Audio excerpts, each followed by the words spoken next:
Bonjour à tous. À notre dernière vidéo, nous avons créé la fenêtre de connexion à la base de données. Cette fenêtre nous permettait de mettre les informations de connexion au serveur de base de données et de nous connecter à la base de données. Vous vous souvenez certainement de notre code du bouton de connexion à la base de données. Voilà, je voudrais m'arrêter là pour un instant, juste pour vous montrer un vice d'écriture. Ce n'est vraiment pas une erreur, mais c'est un vice d'écriture, c'est-à-dire une mauvaise manière d'écrire. En réalité, cette partie-ci de ce code n'est pas importante. Donc, on peut supprimer ça et laisser directement qu'il écrive dans le fichier ini de cette manière. Donc, c'est ce rappel que je voudrais faire, premièrement, avant d'aborder notre programme de ce jour. Autre chose, plusieurs personnes m'ont signalé qu'ils avaient des problèmes de connexion au centre de contrôle, à leur base de données, à leur serveur d'application de base de données. Or, par rapport à cela, il est important de savoir que si une information n'est pas juste, alors vous ne pourrez pas vous connecter. Ça, c'est d'abord la première chose à savoir.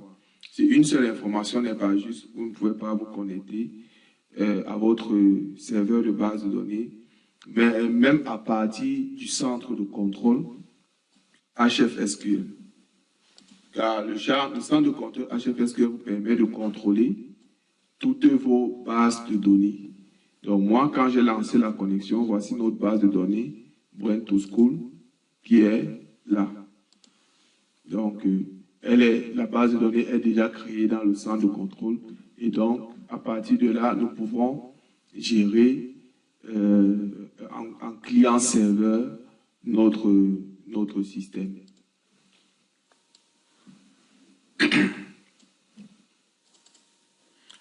Autre chose, il est important aussi de savoir que si votre serveur est plutôt distant, c'est-à-dire que la machine sur laquelle vous développez, ce n'est pas sur cette machine que vous hébergez vos bases de données, c'est-à-dire si la base de données est sur une autre machine, toujours dans votre environnement réseau, alors il est important de faire des petits paramétrages sur cette machine afin que vous puissiez vous connecter à elle. En d'autres termes, le port 4900 n'est pas par défaut ajouté au pare-feu de Windows. Il faut donc ajouter une restriction pour le port 4900 au pare-feu de Windows. Pour le faire, vous pouvez trouver plusieurs vidéos sur Internet qui peuvent vous donner des indications à ce sujet.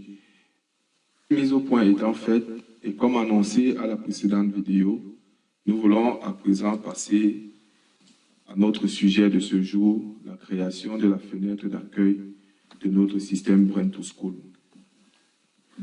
Tel que nous l'avons vu précédemment, notre fenêtre d'accueil se présentera comme suit. Un espace où nous allons placer les boutons de module. Un espace réservé au menu de chaque bouton. Lorsqu'on cliquera sur un module, alors les menus de ce module s'afficheront ici. Et nous aurons le bouton paramétrage et ceux de connecter.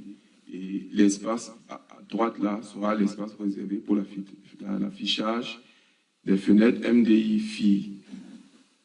Pour chaque fonctionnalité que nous avons décrite dans chaque module, nous voulons maintenant adjoindre à ces fonctionnalités les différents menus qui vont nous permettre d'avoir ces fonctionnalités-là.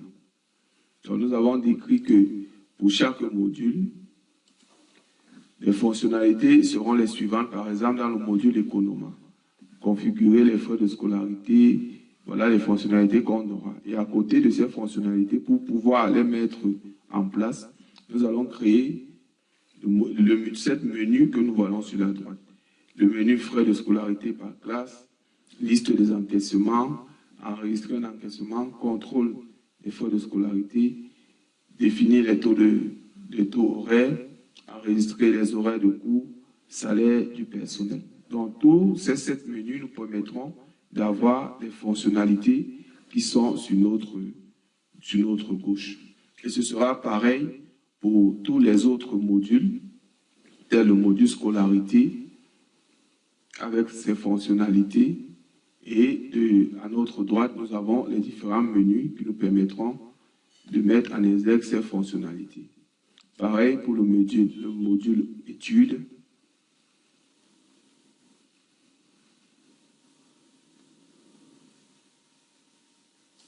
Le module examen.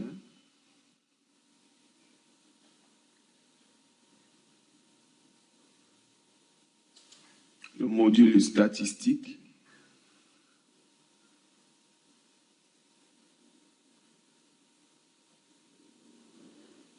Le module messagerie.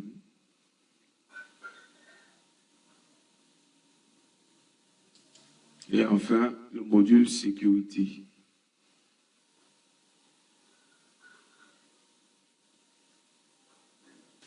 Bien, maintenant, nous voulons mettre tout ce que nous venons de décrire en place. Pour ce faire, nous allons créer une fenêtre.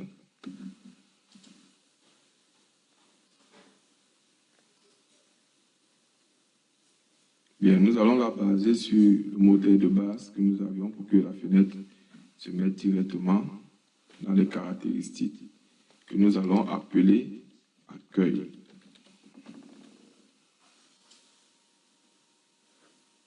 Bien, nous allons dissocier la fenêtre.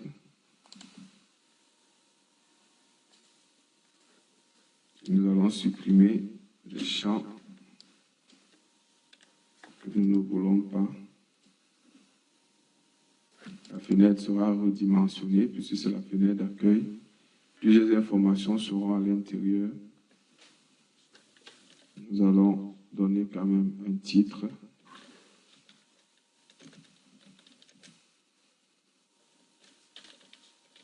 Bienvenue sur Brain to School.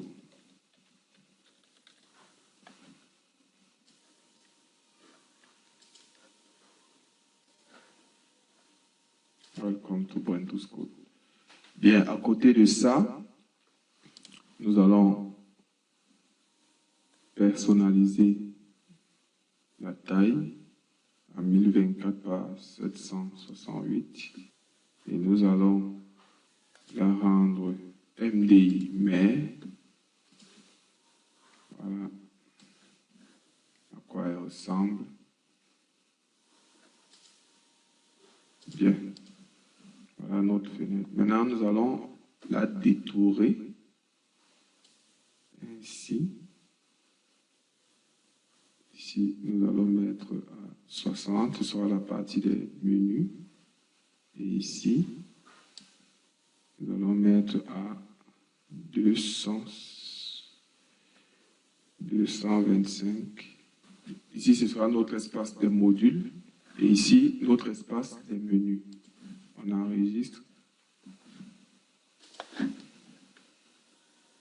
OK. Comme nous l'avons dit dans notre vidéo 2, la fenêtre, la partie de fond des menus sera de RVB 51, 51, 51. Donc, nous allons mettre ça comme nous l'avons dit.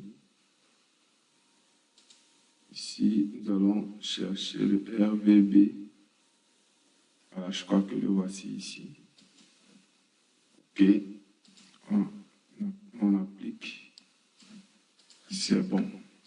Donc, voilà. Notre fenêtre commence à sortir de la terre. Maintenant, nous allons placer un champ ici, disposition.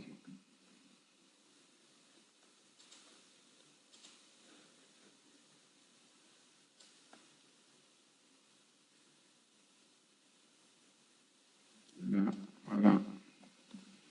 Et dans ce champ de disposition, nous allons lui donner les dimensions. Nous allons appeler module. Il va faire la largeur de 100. Voilà. À l'intérieur, nous allons donc placer un bouton. Voilà. Nous allons reprendre le design de notre bouton ici.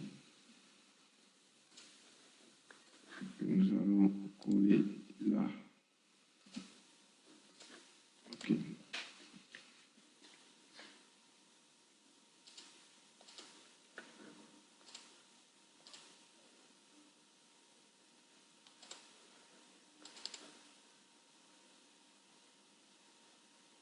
Pourquoi pas 50 pour être plus imposant. Voilà. Voilà notre bouton. Maintenant, nous allons le dupliquer.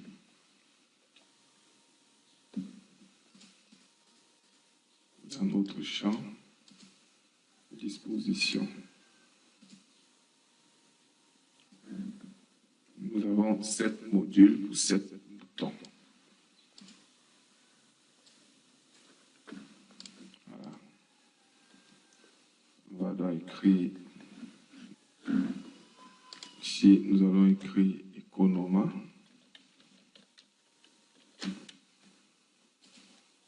Ici, scolarité. Ici, nous allons écrire études.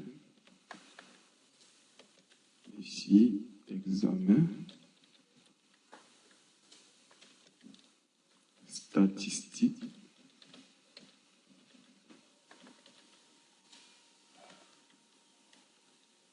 Messagerie.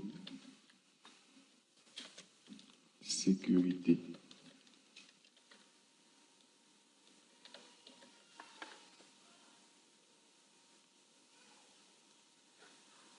OK. À côté de ça, nous avons dit que nous avons ici en bas le bouton de fermeture. Donc nous allons l'ajouter. On prend, on copie et on colle ici. OK. Nous allons appeler déconnecter.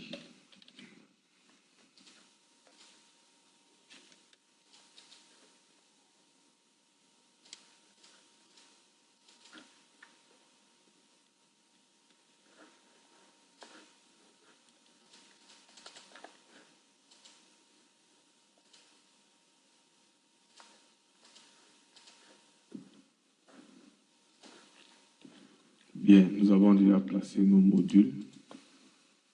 On va ajouter les ancrages.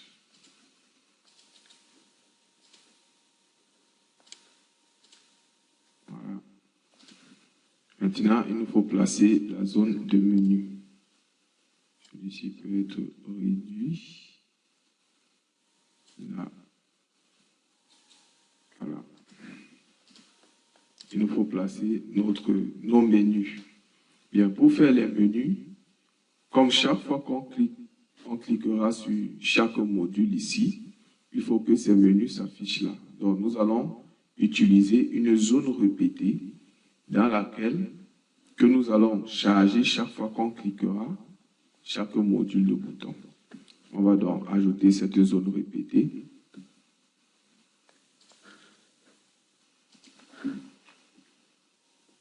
Et donc, on va sélectionner le champ zone répétée verticale que nous allons placer là. Nous allons nous-mêmes remplir cette zone répétée. Elle aura une seule colonne. Nous allons la réduire à la dimension de notre tableau, de notre coin de menu. Ok, on peut redimensionner là à 35. Maintenant, on va la mettre mettre en forme, enlever le fond, enlever, ça c'est zone répétée, menu. Bien, nous allons revenir après pour la création des attributs. Maintenant, détourons la zone répétée. Nous ne voulons pas de cadre.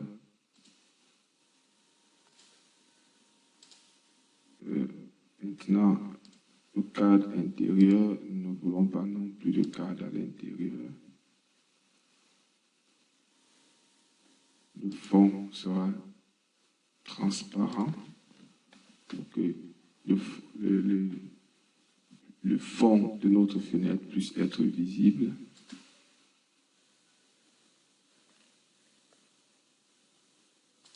Les couleurs des lignes paires seront transparentes.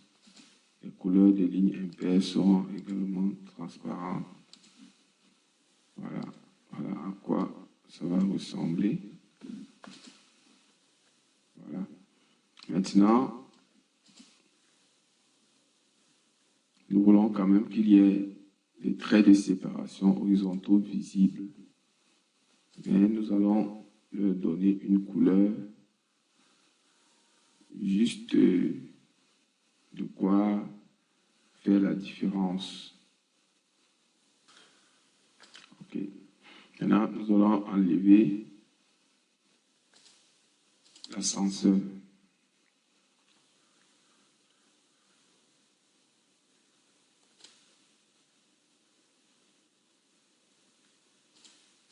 Nous ne voulons pas l'ascenseur.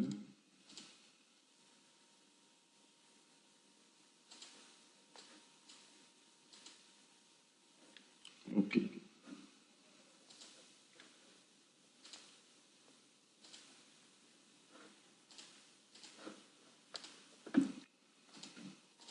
Voilà, notre zone répétée de menu est prête.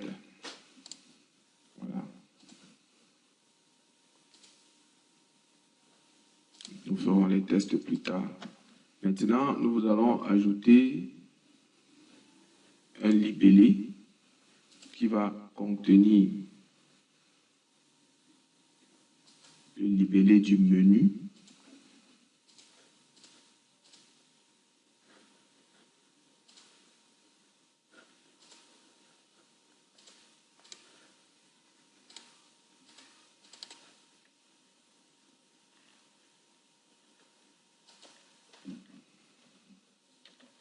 Donc, ce sera le libellé du menu.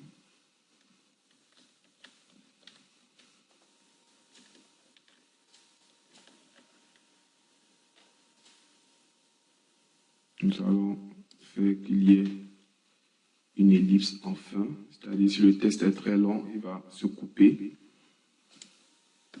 Nous voulons le mettre en taille 10, Segway, notre police. J'espère que vous vous souvenez. La couleur du test sera notre couleur choisie. OK.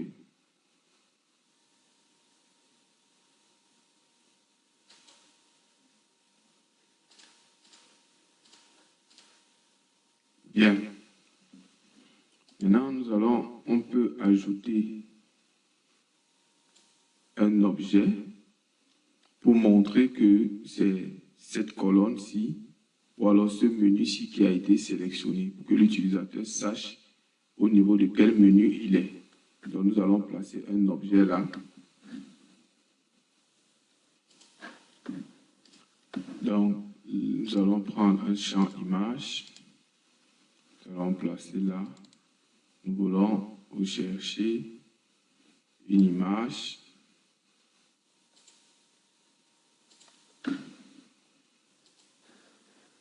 Bien, notre catalogue d'images est ouvert. Nous allons choisir juste une image, comme celle-ci. Voilà. Nous pouvons l'amener un peu vers une couleur blanchâtre. Mettre 50. Ok, à la taille 24. On enregistre. Donc ici, nous allons dire select. Puis on va réduire.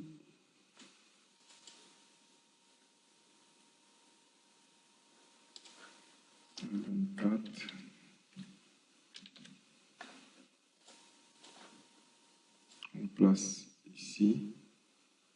Et dans cette image va nous permettre de déterminer si on a sélectionné. On va enlever le cadre.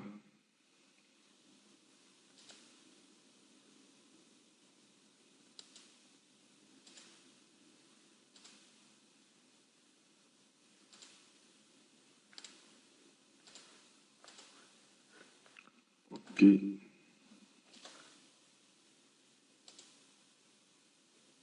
Je crois que c'est bon. Donc voilà, nous avons placé nos modules. Nous avons notre espace des menus.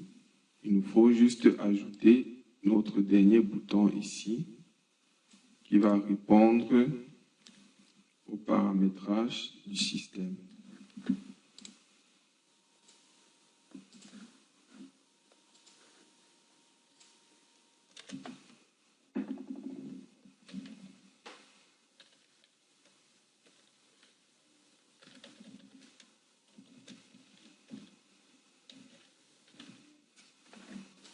Voilà. Là, on va ajouter nos ancrages. Ceux-ci, ils vont aller au fond. Celui-ci, il va se mettre comme ceci. Ceux-ci vont suivre le milieu. Je vais les centrer.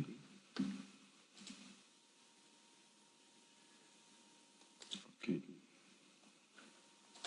Donc, si on essaye un peu de visualiser notre fenêtre,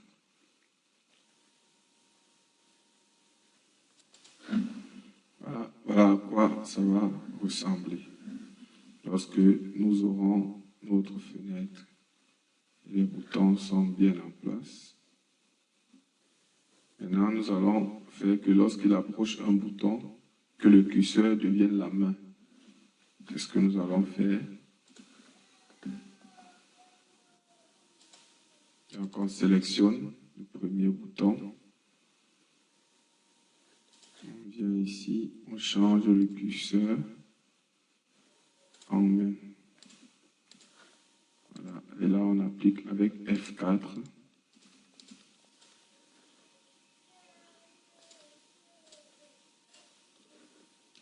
OK. Pour l'instant, notre fenêtre est déjà parée. Bien, notre décor étant planté, nous allons poursuivre par la programmation de notre zone répétée des menus, que voici. Et là, nous voulons maintenant définir les attributs de notre zone répétée. Donc, nous allons créer quelques-unes. Le premier attribut, ce sera l'attribut indice. L'attribut indice va nous donner l'indice de la ligne sélectionnée par l'utilisateur. Et c'est cette ligne, l'indice de cette ligne qui va nous permettre de connaître quelle est la fenêtre qui doit être ouverte. Le deuxième indice, le deuxième attribut, c'est le libellé du menu. Et le libellé du menu aura comme pour champ libellé. Prendra la valeur du champ libellé. Menu. Le troisième attribut, c'est le coin select.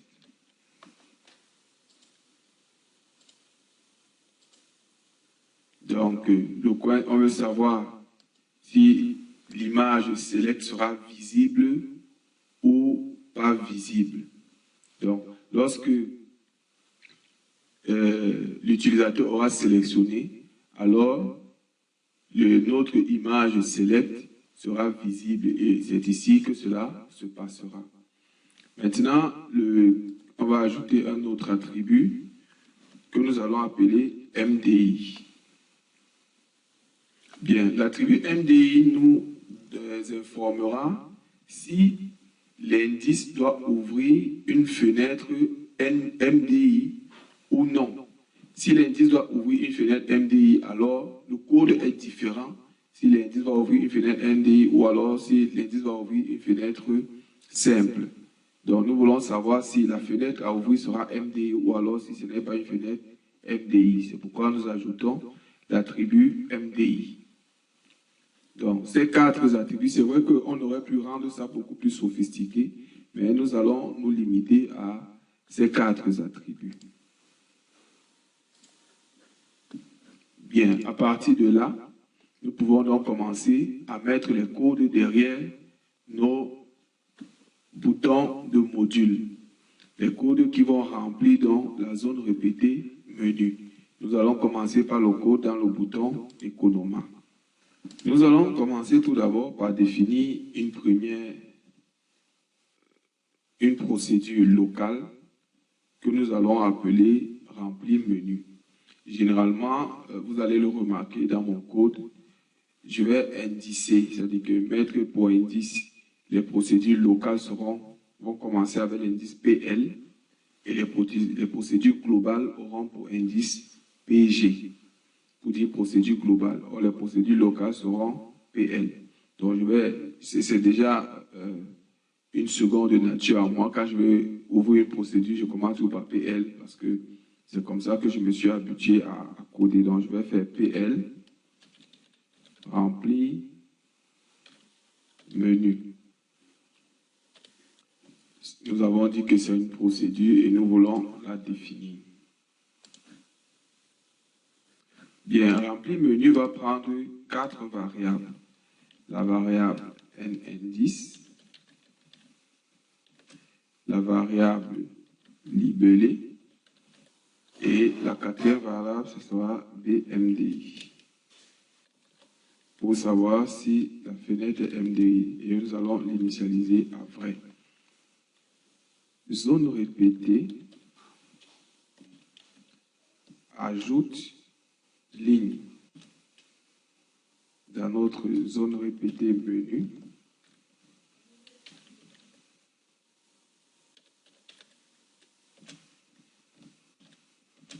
Est égal à zone répétée menu.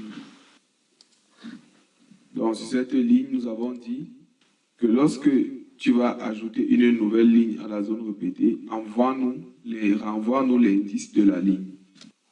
Maintenant, à partir de là, nous allons remplir les informations de la ligne.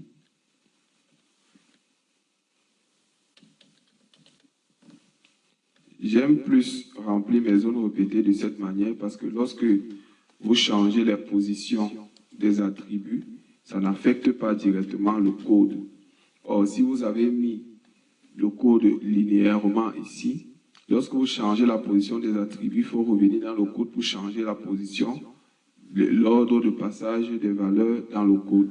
Or, de cette manière-ci, vous avez moins de problèmes. Donc, c'est pourquoi je préfère coder ainsi. Nous allons ajouter l'indice, qui sera de NN10. Nous allons ajouter le libellé, qui prendra pour valeur S libellé. Nous allons ajouter MDI, qui prendra pour valeur BMDI. Voilà notre code. Nous pourrons ajouter d'autres valeurs telles que, donc on aurait pu ajouter une autre fonctionnalité en ajoutant une variable, par exemple description, et dire que lorsqu'il se rapprochera d'une ligne du menu, alors que la description soit dans la bulle. Donc on pouvait faire comme ceci. S description, et on prend description, on met dans la bulle. Ça fait donc, quand il va se rapprocher du libellé du menu, il va se placer dessus. Alors, c'est la bulle qui va apparaître chaque fois. On peut déjà laisser là pour le moment. Indice 11. Et la première fonctionnalité de notre module Economa sera frais scolarité. Que nous plaçons comme ça. Et la description, on peut dire définir les frais de scolarité de chaque classe. Voilà. Et MDI, on va dire que c'est une fenêtre MDI. Donc, on peut laisser comme ça ou mettre vrai.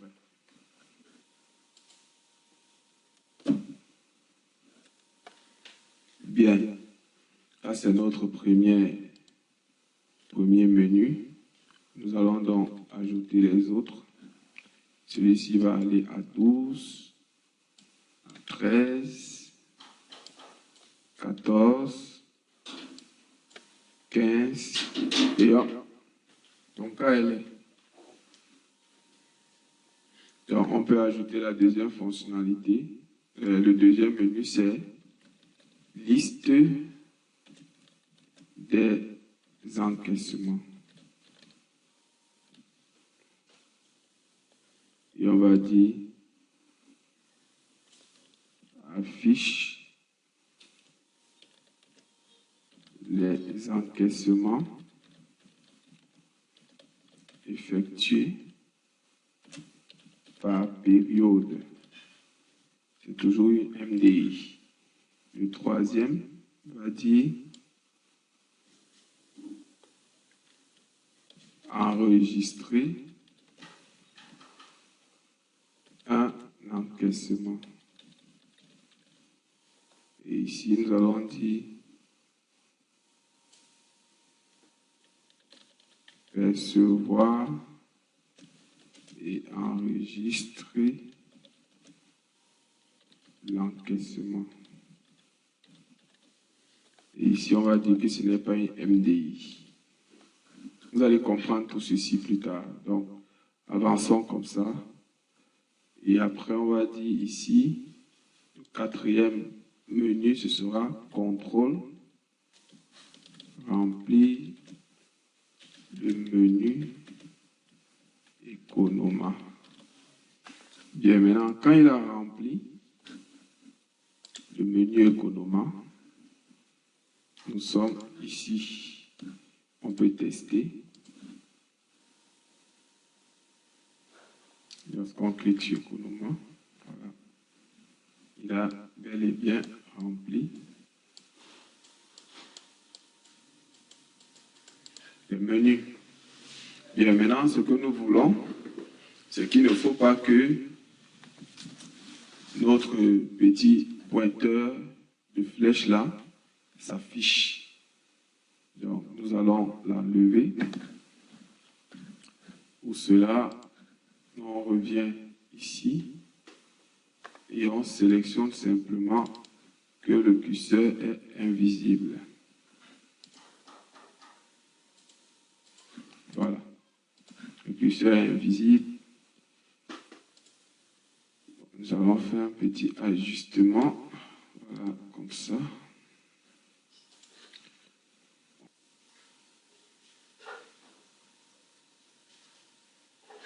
Lorsqu'on va cliquer sur Economa, voilà, on affiche lui. Rien. Donc voilà notre menu. Et chaque fois que j'arrive là, vous voyez la bulle qui s'affiche, définie, plutôt horaire. Voilà, chaque fois, lorsque je quitte, dès que je me mets là, la bulle s'affiche. Maintenant, il y a la partie bleue qui s'affiche là. Nous ne voulons pas qu'elle s'affiche comme ça. Donc, ce que nous allons faire, c'est de dire à la zone répétée de ne pas sélectionner une ligne. Donc, ZR menu est égal à -1. Pour lui dire de ne pas sélectionner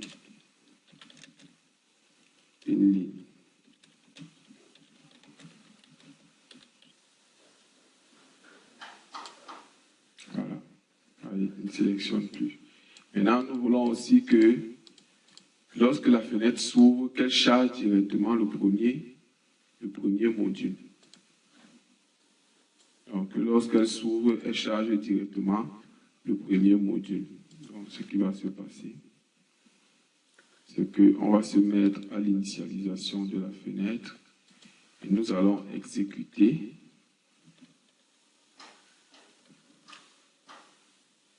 le traitement du bouton Economa, le traitement du clic. Voilà. Donc maintenant, quand ça va s'ouvrir, il va directement cliquer sur Economa. Ok. Donc quand il s'ouvre, il clique directement sur Economa et il charge. Voilà. C'est vrai qu'on a laissé deux fonctionnalités ou une fonctionnalité parmi les fonctionnalités qu'on devait placer dans le module Economa. Donc à 16, il y a encore coût effectué, il y a salaire des enseignants.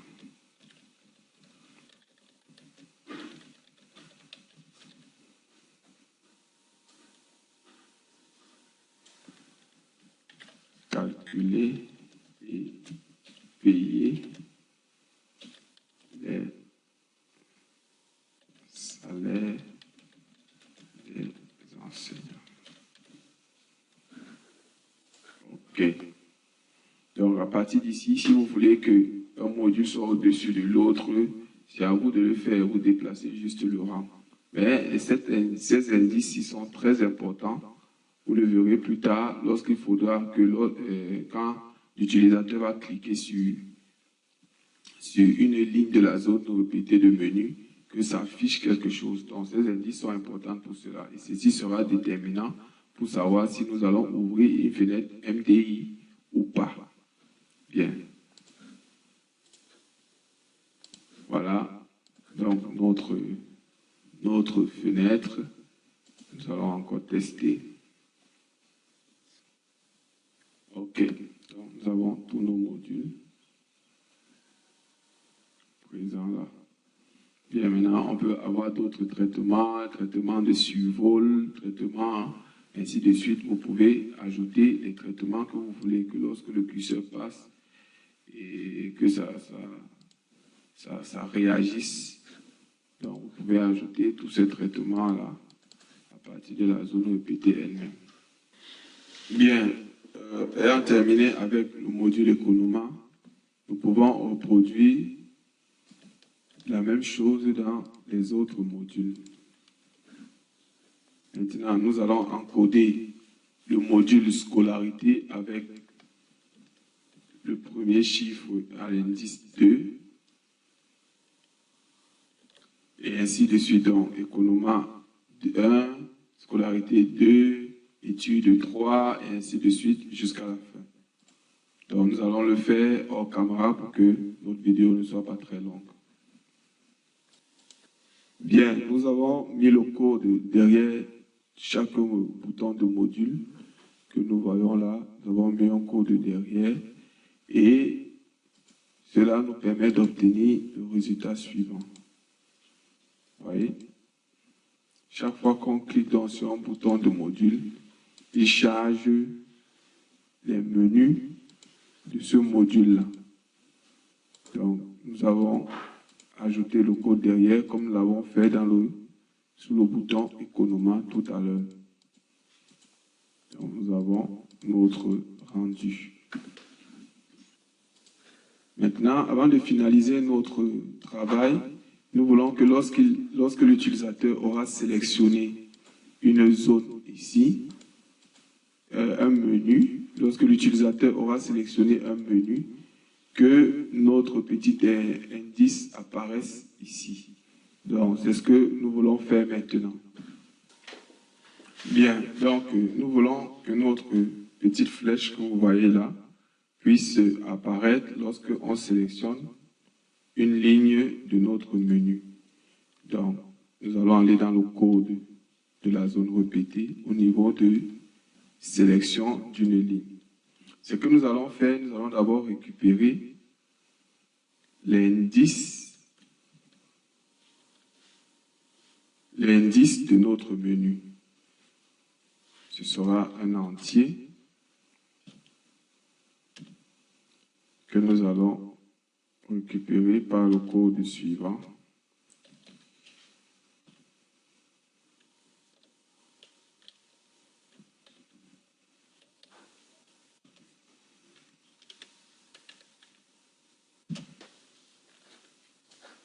Bien, à partir de là, nous voulons donc dire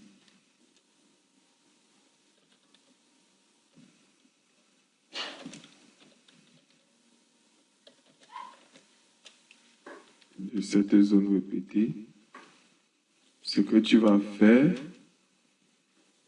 c'est que cacher notre image de sélection.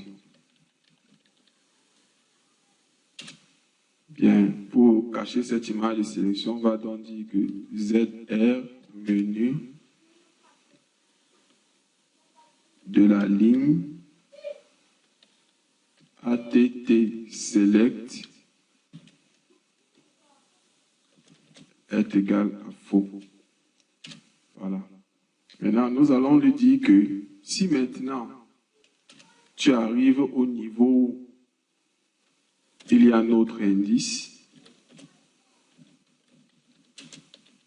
si c'est la ligne sélectionnée, alors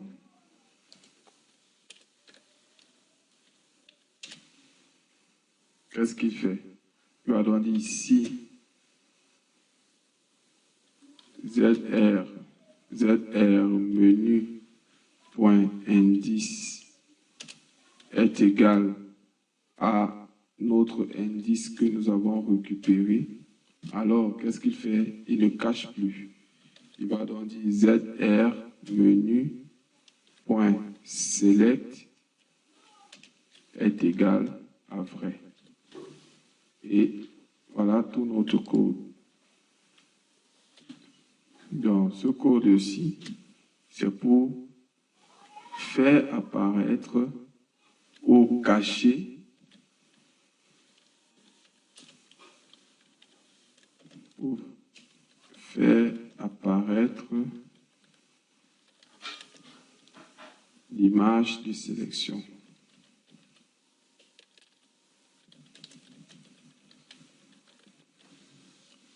Ok, si on teste, on aura ce résultat.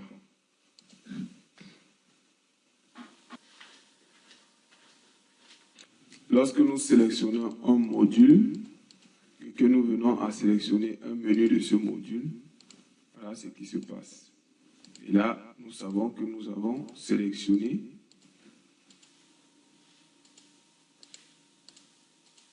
voilà, vous avez vu un peu ce qui s'est passé tout à l'heure, que chaque fois qu'il charge la fenêtre, qu'il charge un module, il doit cacher ce bouton de sélection. Donc, nous allons le faire dans le code. Pour cela, on revient dans notre code et au niveau de notre procédure de remplissage, ce que nous allons faire, c'est de préciser ici que select est à faux. C'est tout. Voilà, on dit que select est à faux, c'est tout. Et lorsqu'on va tester, voilà, lorsqu'on se met là, on sélectionne, on change, select est à faux. Ici, on aura seulement ça. Mais ici, on a ça. Voilà. Voilà, on a tous les branchements. Tous les branchements de notre fenêtre principale. Maintenant, cette fenêtre principale est prête à ouvrir donc les autres fenêtres selon leur type. Voilà, c'est tout pour notre fenêtre principale. Tous les mécanismes sont là. Il faut donc commencer à créer des fenêtres secondaires pour pouvoir les brancher à notre fenêtre principale. Merci d'avoir suivi cette vidéo. À nous revoir la prochaine fois où nous allons commencer à créer les fenêtres